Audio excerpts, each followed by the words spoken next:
Bizde ama akıl takmayızlar. Çünkü baş görsel şu bol örtüşler nasıl başlar? Doğru.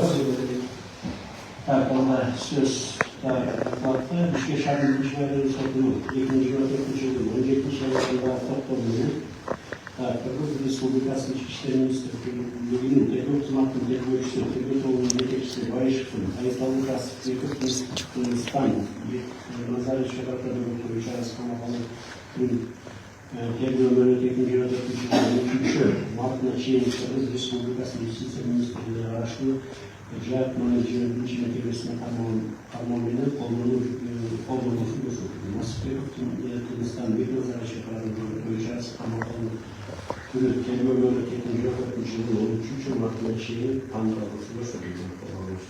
Bu toplamda razı oldu. Japloçlar, Cenab-ı Barak tarafı, Kilasal Dağıtmanın geçip Rüzgâr'ın Dağıtmanı'nda sonra 03, 07, şimdi Altan'la Aytalıçları Kasımcan'ın Uyutalıçları Sincar ayında Cilvesi İçimde Körülü Asıkbek Kırgızistan bir gözleri çaktı uçuma arada çıkan Kırgız Kasım Şeşan'ın içmeye 7. ve 4. yılın yanına ayının 17.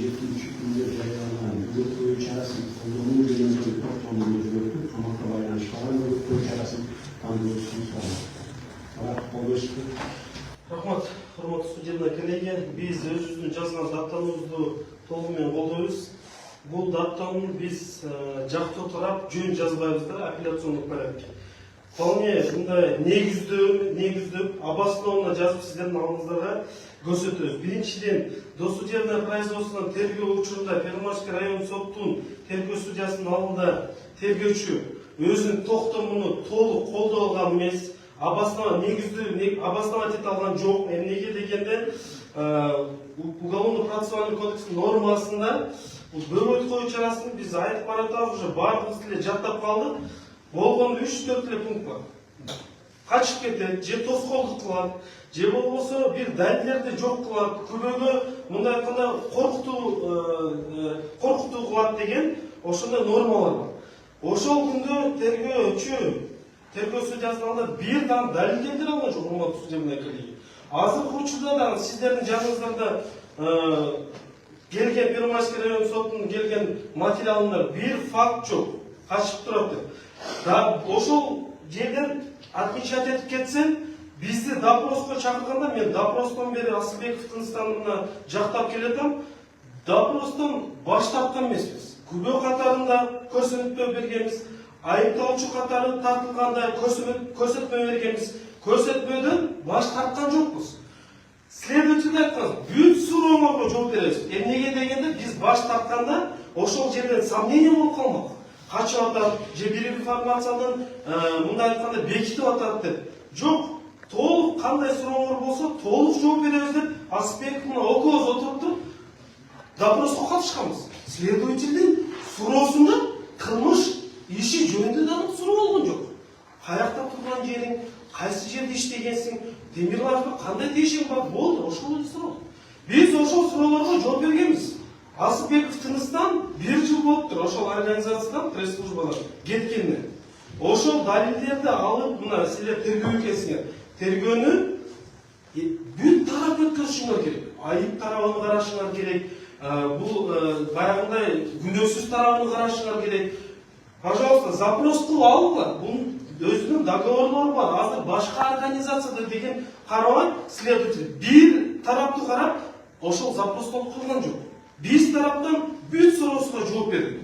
Ошол сурооздан биз ойлодук, мына биз суроолордо бир жерде бир лазейка таап туруп, кылмыштын курамына мындай жол табат десек, андай суроолордон коюлган жок, урматтуу судебный коллеги. Допросту окусаңыз болот. Бүт допросторго катыштык, колдордун баарына кол койдук. Эми тергөө судьясынын алдына, Первомайский соттун алдына тергөөчү өзүнүн кагасын алып келди. Камап бергиңиз суранам, өтүнүч келтирип атам деп. Эми ошону далилдеп бербейби? Мен сурадым. Хорошо, камакка алып атасыңар, жазып атасыңар. Заключение чыгыптыр. Заключениянын ичинде Асылбеков Тыныстан деген фамилиясы жок, публикациясы жок. Макул, айып боюнча жазып атасыңар. Бирок бөгөт кою чарасы боюнча кандай факт бар? Эмнеге обязательно бөгөт кою чарасыны адамдардан заключение под стражу алыш керек. Ал не, бир факт барбы, далил барбы, же качып атабы. Ошону соттун алдына көрсөтүп бергиле дегенде соттун алдына көрсөтүлгөн жок. Ошол эле токтом. Азыр ушул жерде турат. Далилсиз, фактысы жок, жөн эле токтом. Ошондуктан урматтуу судебный коллегия, мен ойлойм, тергөөчүнүн токтому жана өтүнүшү, жана чыккан токтом, тергөө судьясынын токтому бул негизсиз деп эсептейм. Менин өтүнүчүм, коллегам окуп жазганбыз, коллегабыз окуган өтүнүчүбүз токтомдун тергөө чыгарган, тергөө судьясы чыгарган токтомдун тергөөчүнүн өтүнүчүнөн да негизсиз, то есть обоснованный. Биз эмнеге дегенде, азыр мен айтып кеткен сөзүмөн далилдеп атам. Жанында турган мен сураган өтүнүчмөн. Мына жашаган турган жери бар, паспорту бар, мүнөздөмөлөрү бар. Законда эмне требования турса, ошонун баарын тергөө судьясына көрсөтүп бергенбиз. Ошол документтер алдыңызда турат. Более того, биз допроско катышып баш тарткан эмеспиз. Айтып бер деген сурооңор, ар бир сурооңорго полноценно жооп беребиз деп даяр болгонбуз. Баш тарткан эмеспиз. Эми билбейм, биздин апелляциондук даттануу толугу менен негизсиз болуп атса, чыккан токтом необоснованно болуп атса, бир да факт жок болсо, кантип бул токтомду тергөө судьясы чыгарып атат, мен түшүнүксүз. Ошон үчүн сиздерге келип даттануу жазып атабыз. Адилеттүү, объективно, всесторонне карап бериңизди суранып атабыз. Менин сөзүмө баа берип туруп, мен айткан сөзүмдү материалдардан карап коюңуздар, допросторду, справка с места жительства, личность, бүттү мага карап коюңуздар. Тергөөчүнүн кандай кагазын бериптир, камакка тандоо үчүн кандай далилдерди бериптир, ошого маани берүүнү сиздерден суранам. Анан дагы бир кошумча айтып кетсем, мыйзам деген мыйзам, норма деген норма, уголовный процессуальный кодекс норма деген бар. Бирок человеческий принциптер деген бар. Уголовный кодексте принцип жазылган. Принцип невиновности. То есть бул соттун чечими чыкканча менин жактымда турган Аспеков Тыныстан бунун күнөөсү каралбайт. Урматтуу судебный коллегия. Ошондуктан принцип человечности деген бар. Даже мына ушундай согуш болуп атканда, ушул мен айтып аткан принциптер мыйзамдан өтө болот. Согуш болуп атканда да душманың келип, мыйзамга карабай жардам берип коюп 100 метр сага жылдырып койгон деген учурлар болгон. Ошол принциптерди колдонуңуздар. Мен нормага таянбасам да, принцип человечности, адамчылык деген принцип жазылган. Андай принцип бар. Принцип невиновности деген бар. Ошол принципти колдонуп коюңуздар, урматтуу судебный коллегия. Мен толугу менен даттанууну колдойм. Бул чыккан токтомду жокко чыгарып, тергөөчүнүн токтомун жокко чыгарып, жаңы определение чыгарып бериңиздер. Заключение не связано с лишением свободы деген бөгөт коюу чарасын тандап бериңизди суранам. Жакпоочумду айтылгандай эле жакпоочумду колдойм. Анткени биз деген оор кылмышкер эмеспиз, биз коомчулукка зыяндуу адамдар эмеспиз. Бизден эч ким деле коркпой эле койсо болот да. Биз эч жакка качпайбыз. Айтылгандай эле тергөөчүнүн сурооруна жооп бердик. Мындан кийин да жооп бергенге даярбыз. Эгер да адилеттүү мындай тергөө жүргүзөбүз десе, биз деле ага деле демек беребиз. Бул тоскоол болбойбуз, тоскоолду жаратпайбыз. Эч кандай баягы дагы нерсе айтып коюш керек да, бул жерде деген тергөө деген эмнеге ушул тергөө жүргүзүп баштаганда эмнеге биз башка жагдайларга көңүл буруп койгон эмес да. Мисалы менин мисалымды айтсам, мен Темиров Лайф деген жанагы экспедиция чыгарып атат да. Мен ал каналдардан кеткениме 2 жыл болду.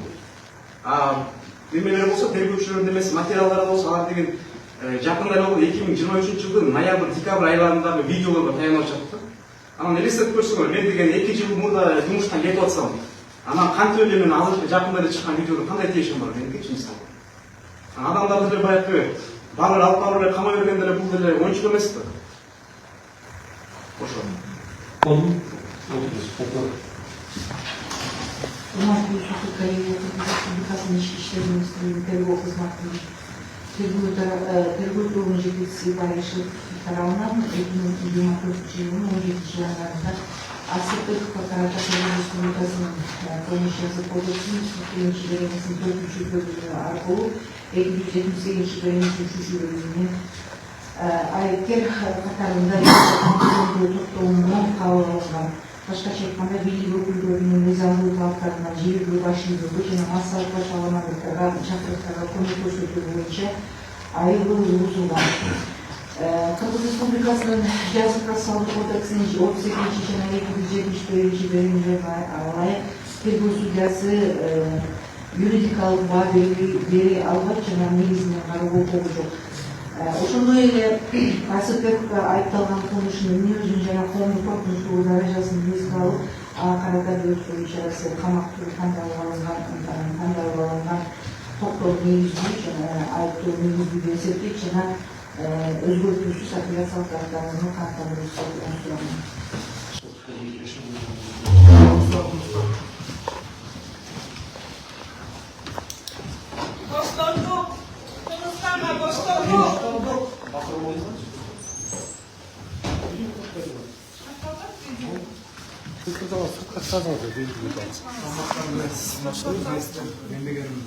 Учурдан пайдаланып, жогорку кеңештин кайдыгер эмес депутаттарына кайрылып кетким келет да. Биздин иш боюнча депутаттык комиссия түзүп, өздөрү эле көз салып койсо жакшы болот эле да. Анткени деген биздин иште эч бир күнөөсүз адамдардын укуктары тебеленип жатат. Эгерде ушундай баягы укуктар тебеле берсе, биз укуктуу мамлекет болбой калабыз. Депутаттарга маселе мисал катары келтирип айтып коеюн. Мен деген жумуштан кеткениме деген 2 жыл мурда болсо, азыркы видео деген 2023 жылдын жакында болгон видеосу болот да. То есть ортодо ажырым 2 жыл болду. Ошондо бул тергөө талап деген эч кандай баягы далили жок эле мага окшогон адамдарды камап атат да. Анан ушул деген баягы депутаттарга көз салып койбосо, башка жарандарыбыздын укуктары тебеленип, ушундай башаламаны улана берет да. Ошондуктан депутаттардан суранат элем. Комиссия түзүп, биздин ишти карап берип коюңуздар. Анткени кийин дагы ушундай улана берсе, ар бир жарандын башына ушундай нерсе түшө берет. Ушуга маани берип койсоңуздар, бул деген маанилүү. Сөз эркиндиги Кыргызстанга керек негизичи. Рахмат. Денсаулыктар жакшы. Саат жаздык бүгүн.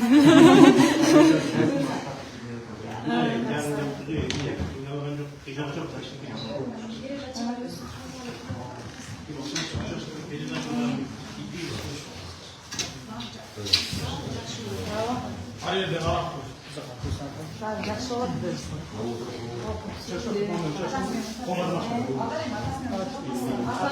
Учурашып койгой. Эмне болмогон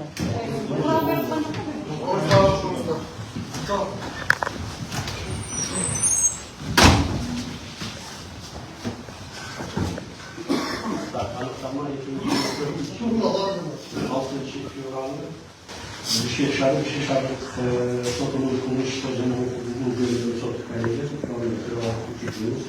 сабитова токмушулук катчиктеринде мамлекеттик айыптоочу жактоочу Бараков айыпталуучу Асылбековдун катышуусу менен Шишаров биринчи райондук сотунун 2024 жылында айыпталуучу Асылбековдун Кыргызстан жөнүндөгү токтомуна карата жактоочуга каралган апелляциялык арыздарға парламенттағы жүйелерді талқылап көріңіз, басым жазып салып көрсін, көздің берелерін жетешін қалып Шешанын бірінші байрауын сотын тергөө судьясының 2024 жылының 2 айында айыпталуучу Асылбеков Кыргызстан мекандарына шақырды. Бүгін бойыншасы қамап алу жөніндегі тоқтамы қалыпсын. Жақтоочулар Жаныбеков Бараковтардың апелляциялық даттанушыларынан қалыпсын. Уя.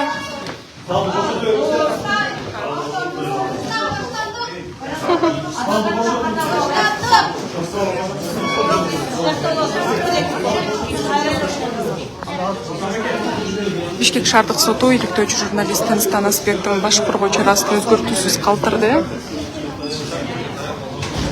Бир аздан соң иликтөөчү журналист Актилек Капаровдун баш коргоо чарасы каралып баштайт.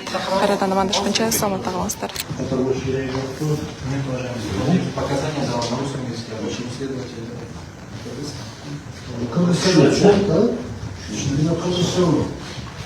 Так, она симпатия, еще шагнул журналист, который не включил, а я вижу, что это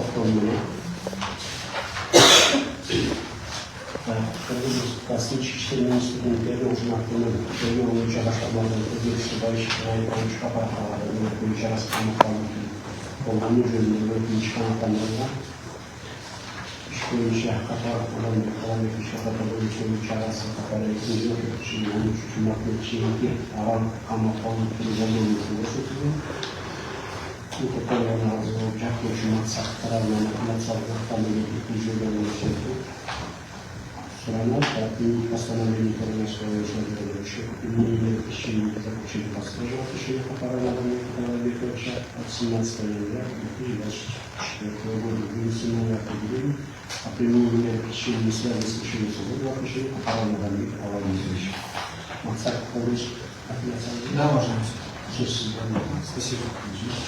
Постановление Следственного суда Первомайского районного суда города Бишкек от 17 января в отношении моего подзащитного было применено мера пресечения в виде заключения под стражу сроком до 13 марта. В основании своего постановления Следственный судья указал, что Капарову предъявлено обвинение по части 4 через статью 41, часть 3 статьи 278 Уголовного кодекса Кыргызской Республики, и то, что данное предъявленное обвинение относится к тяжким преступлениям, так как предусмотрена санкция от 5 до 8 лет лишения свободы. Более того, он отметил, что мой подзащитный был задержан в 21:17 часов 16 января 2024 года с участием защитника. Более того, с данным постановлением мы не согласны и хотели бы отметить свои доводы, уважаемый суд. Во-первых, в соответствии с частью 1 статьи 105 Уголовно-процессуального кодекса Кыргызской Республики, при наличии достаточных оснований полагать, что обвиняемый скроется от следствия или суда, либо может угрожать свидетелю или иным участникам уголовного суда производства, либо может уничтожить доказательства, в данной статье указываются именно обстоятельства, при которых необходимо могут применить меры пресечения. Однако в данном случае, уважаемый суд, в нашем случае, если рассмотреть данное требование статьи Уголовно-процессуального кодекса, то хотелось бы отметить, уважаемый суд, то, что само преступление, на основании которой публикации делалась экспертиза, она была сделана в декабре месяце 2023 года. Мой подзащитный ушел с работы еще в августе 2023 года. Вот эти вот основные доводы свидетельствуют о том, что к предъявленному обвинению, а также к этому уголовному делу мой подзащитный не имеет никакого отношения. Более того, то, что при избрании меры пресечения не было предоставлено каких-либо достаточных объективных данных о том, что мой подзащитный может скрыться от органов, осуществляющих досудебное производство, либо суда, а также может угрожать свидетелю, либо иным участникам данного уголовного дела. Все указанные обоснования, уважаемый суд, предъявленное обвинение, а также в самом судебном акте, они свидетельствуют о том, что мой подзащитный здесь вообще не имеет к данному уголовному делу никакого отношения, и все предъявлено необоснованно. Более того, в соответствии с частью 1 статьи 107 Уголовно-процессуального кодекса Кыргызской Республики, при разрешении вопроса о необходимости применения меры пресечения и определении ее вида оснований, предусмотренных статьей 105 Уголовно-процессуального кодекса Кыргызской Республики, суд должен учитывать обоснованность обвинения, как я уже ранее отметил, сведения о личности обвиняемого, его возраст, состояние здоровья, семейное положение, род занятий и другие обстоятельства. Данные, уважаемый суд, обстоятельства следственный судья, как в судебном заседании, так и в своем судебном акте, уважаемый суд, он не отразил. Более того, хотелось бы отметить то, что мой подзащитный ранее не судим, не привлекался к уголовной ответственности, к данному уголовному делу не имеет никакого отношения, имеет постоянное место жительства, как было установлено при уточнении его анкетных данных, то, что проживает он по адресу Чуйская область, Аламудовский район, село Майка, улица Совхозная, дом 14. Все эти сведения, уважаемый суд, говорит то, что судом была незаконно избрана мера пресечения в виде заключения под стражу. На основании изложенного, уважаемый суд, прошу отменить постановление Первомайского районного суда от 17 января 2024 года в виде заключения под стражей в отношении Капарова Мадамбека Талайбековича и вынести новое определение о применении меры пресечения, связанной с лишением свободы в отношении моего подзащитного Капарова Мадамбека Талайбековича. Полностью поддерживаю. Қолдайсыз ба?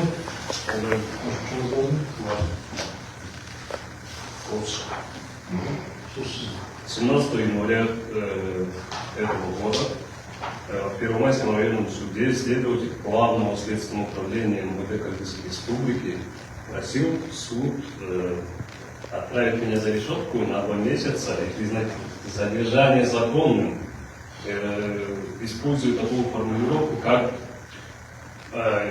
может совершить нарушение закона, используя свою аудиторию. С такой формулировкой вообще можно кого угодно отправить за решетку, сломать судьбу и жизнь любого человека, даже в этом зале. Ну, даже во всем мире с формулировкой может.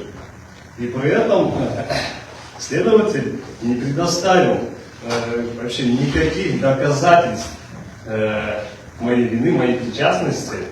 Если бы у него тогда были доказательства, то он бы незамедлительно всем присутствующим и суде предоставил, но он этого не сделал. Вот. Хочу еще раз отметить, вчера тут же тоже отмечал, что с августа 2023 года я не работаю в Тимирапае. Как говорится в уголовном деле, материал, по которому возбуждено дело, был опубликован в декабре, то есть спустя несколько месяцев. И я вообще не понимаю, по какой причине предъявляют мне обвинение, потому что прошло столько времени, и плюс я там не руководитель, не директор, не редактор, даже не сотрудник. Вот. И за современную историю Кыргызстана это первый случай, когда задерживают и отправляют за решетку сразу в одно и то же время 11 журналистов. Такого никогда ранее не было. Вся эта абсурдность всей этой ситуации, за этой абсурдностью наблюдают не только в Кыргызстане, но и во всем мире. Это доказывает, что есть давление на СМИ, на свободу слова, на демократию и на права человека в целом. И это отражается и будет отражаться на мировых и международных рейтингах, где будет числиться и Кыргызстан. Вот. И еще хочу добавить, что во время моего содержания в СИЗО-1 не стало моей бабушки из-за несправедливого решения и незаконного решения судьи Первомайского суда. Я не смог присутствовать на похоронах и отправить ее в последний путь. Поддерживаю адвоката, прошу уважаемых судей принять решение о мере пресечения, который не касается содержания под стражей. Спасибо.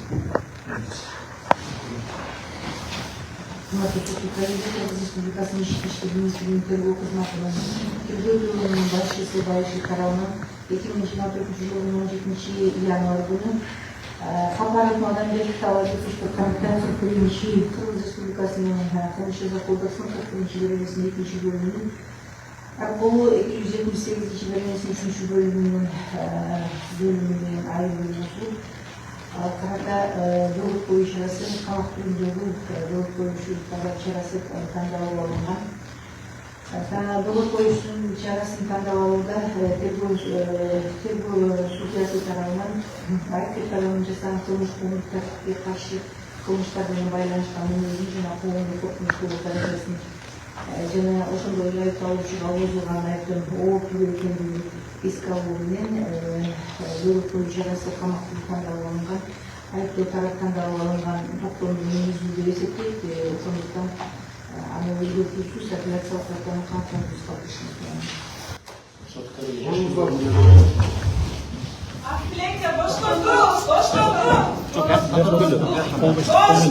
Неге тыртпадыкпы? Уруксат бербедиби сот? Сот уруксат бербеди. Процессти тапканга уруксат берди. Прямой эфирдесиз беки.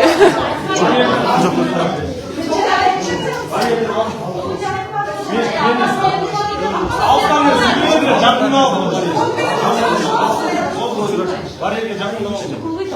çıkış olsun canım. Sütü ayıklardı mı? Судья маған рұқсат бермейді, мен өзім жұмыс. Тыныштықты сақтап тұрыңыздар ежекелер. Судья Сөйлесіп алсын ежеке. Сөйлесіп алсын ақтырмен. Түсіп отыр.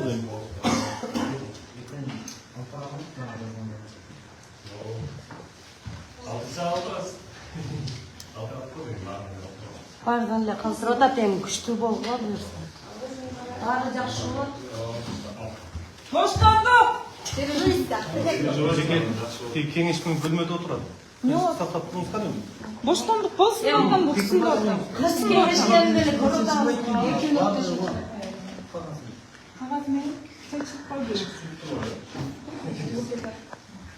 Эшикте эле жылыйт буюрса, бүт жакта тынчылыйт. Булуттар тарайт.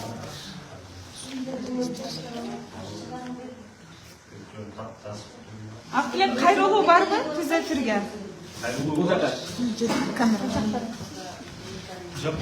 Ошомен сиз ол жерде отурган Түзетірдесіз ме? Түзетірдесіз.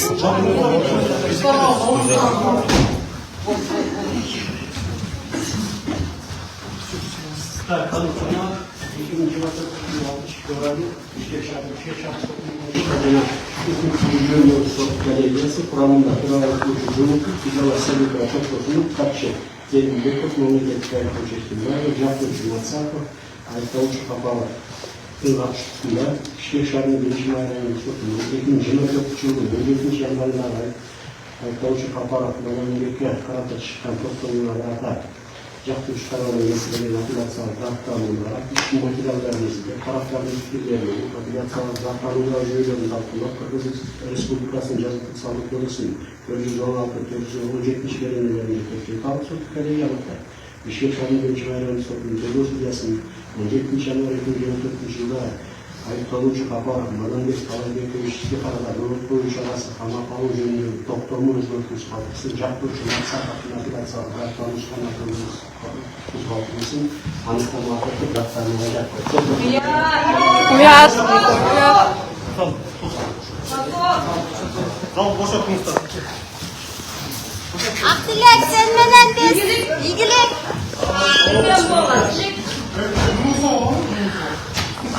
Шардық сот иліктеуші журналист Ақтілек Қапаровтың баш қорғау чарасын өзгертусіз қалдырды. Кызык жашоо башталды, иштеп эле баштады. Бир муштумдай түйүлөлү бириктирип жаштарды. Эч кайдыгер болбойло, келечекте хойлойло. Жагалданбай байларга, мыктыларды колдойло.